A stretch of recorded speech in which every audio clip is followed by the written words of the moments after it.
Alright, I said I would do this for my first real Let's Play, but I love this game just so much that I can't wait. I just love this game so much. So, let's get to it. It's my absolute favorite game. Oh my gosh, I love this game. Love it. Love it, love it, love it. It got a 9.5 out of 10. Here's the case. Multiple award winner, now available for the Wii. Use the Wii remote to create images and blah blah blah. Rated T for teen, blood and gore, crude humor, fantasy violence, suggestive themes, use of alcohol and tobacco. It's a Capcom game. Oh hey! No spoilers. We haven't even started the game yet.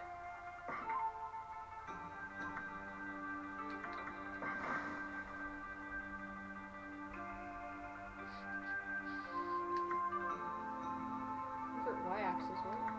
X-axis, no.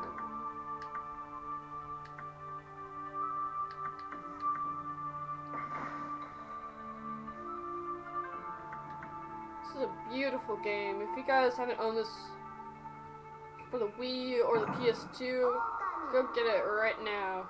It's the best game ever. Get ready for lots of crappy voice acting, lots of dialogue, and lots of crap that probably won't make sense. Story: Hideki Kamiya. Alright.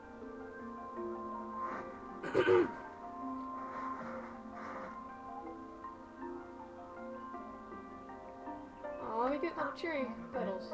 Long, long ago, a tiny hamlet known as Kamiki lay nestled in a grove of proud and beautiful cherry blossoms. Each and every tree around the quiet burge was honored as a god. However, the village was not without its dark secrets.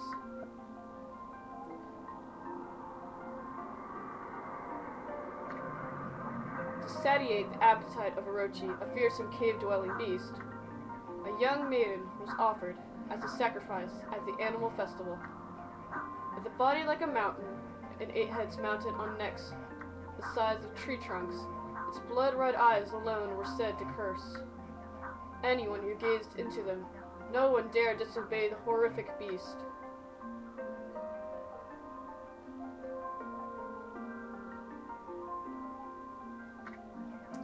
The night of the sacrifice drew near. A mysterious white wolf appeared outside the village. This wolf, its coat as brilliant as snow, was dubbed Shiranui. The wolf kept a watchful eye on anyone who ventured outside the village and made a habit of patrolling the streets at night.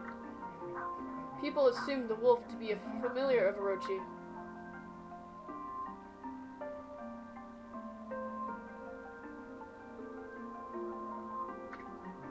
One villager took it upon himself to face the fearsome Shiranui. The warrior Nagi attempted many times to challenge the wolf, but his attempts were thwarted by Shiranui's swift movements.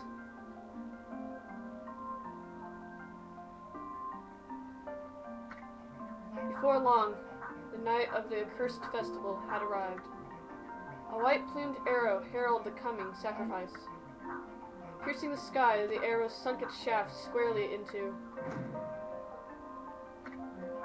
the home of Nami, the village's most beautiful maiden. Nagi, harboring a secret love for Nami, was enraged by this sign. Determined to put an end to Orochi once and for all, Nagi traveled into the beast's cave in place of his beloved. Aww. The Moon Cave, a place as dark as evil itself, served as Orochi's home, as Nagi stood bravely before the entrance. The beast appeared, eyes glowing crimson upon 8 thrashing necks. Orochi stood tall before him, anxious for another sacrifice. Nagi leapt with incredible grace, swinging his blade valiantly. On and on he sliced, well into the moonless night. But Orochi's hide was like steel. The blade left nary a scratch.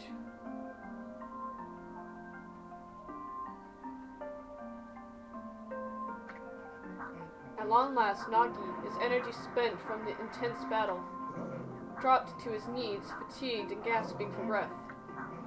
He knew he was staring death in the face. It was then that the wolf appeared. As if to protect Nagi, it stood its ground before Orochi. In the darkness of the cave, the wolf's coat shone brilliantly. Alas, it was Shiranui, the wolf that dwelled outside the village. Bearing its fearsome claws, Shiranui leapt toward Orochi. Orochi reared its terrifying heads, readying its fangs for battle. The two beasts struggled wildly, thrashing in the darkness.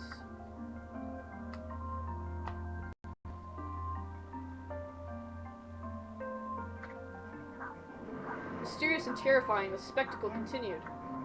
Shiranui summoned gusts of divine wind to counter Orochi's flames.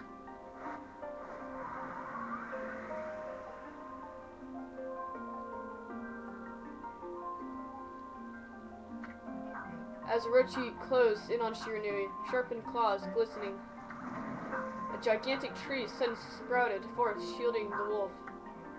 Shiranui fought gallantly to gain the upper hand. However, Orochi, protected by mystical power, was not easily bested. Shiranui, covered in gashes, majestic coat dyed crimson, stood exhausted before the mighty Orochi.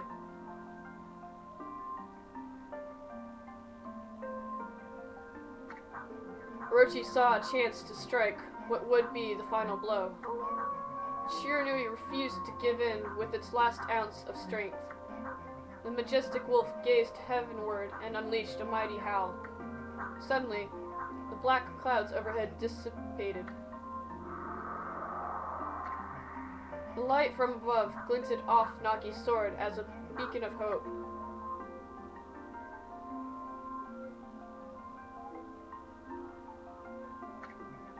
Guided by his sword, Nagi, who had been taking shelter in the shadows, stood proudly to face his adversary, channeling all his strength into his sacred sword and battered arms.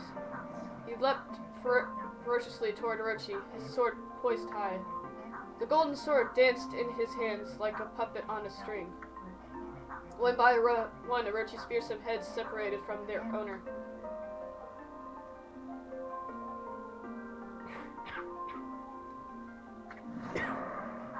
Orochi's broken body collapsed in a lake of its own blood.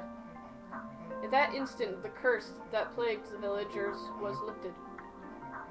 As the battle subsided, the sun shone once again in the sky.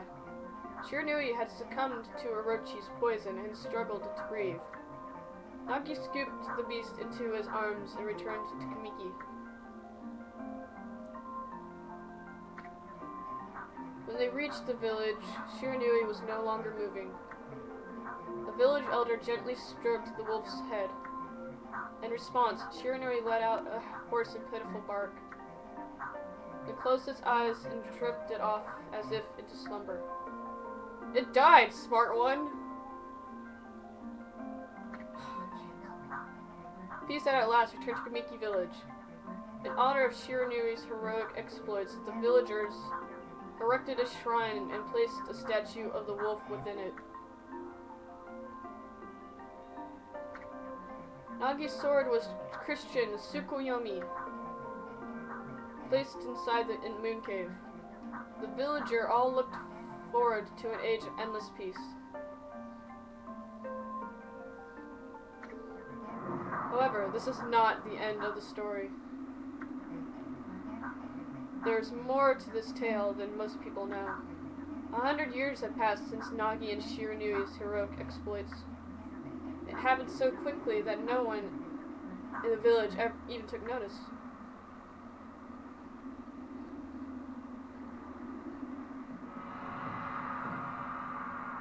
Oh, this looks inviting. Looks lovely. Is this a legendary sword? Or is this Tsukuyomi, the sword that banished the dreaded Orochi? No, it couldn't be. It's just a legend, nothing but a fairy tale. Oh, hello.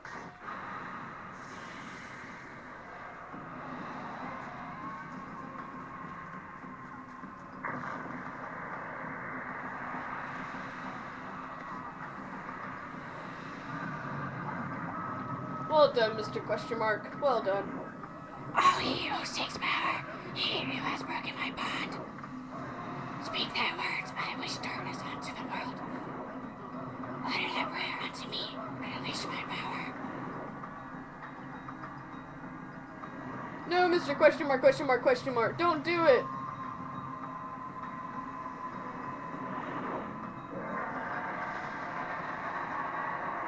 Oh, well, that was terrifying. Run, Mr. Question Mark. Yeah, dude, book it. All ass.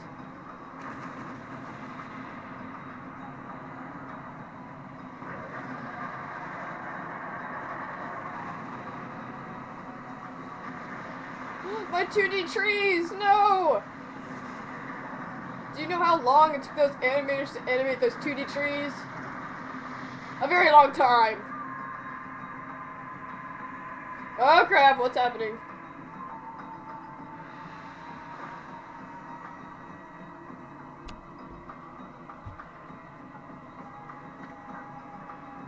A horrible tragedy swept over the land.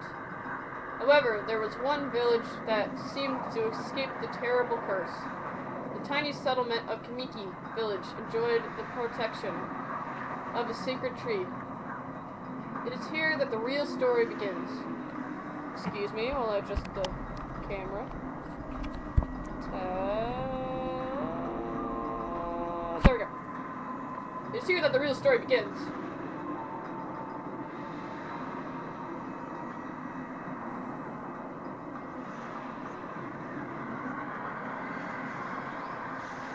Whoa, crap! Thank you. Wood Sprite Sakuya. How troublesome. Wait, I gotta see how I'm doing on time. Because I want to get all of this in. Oh, I don't have much time at all. Huh. How troublesome. This is just like the ancient prophecy of doom. What has transpired to bring about such calamity? We must act quickly. There is no time to lose. My power has diminished over the years I've spent protecting this area. I don't have much time left in this world. Ameterasu, now's the time. We have never needed your power more. Shine your divine light upon this broken and polluted world. Let your heavenly rays become our hope as you guide us all.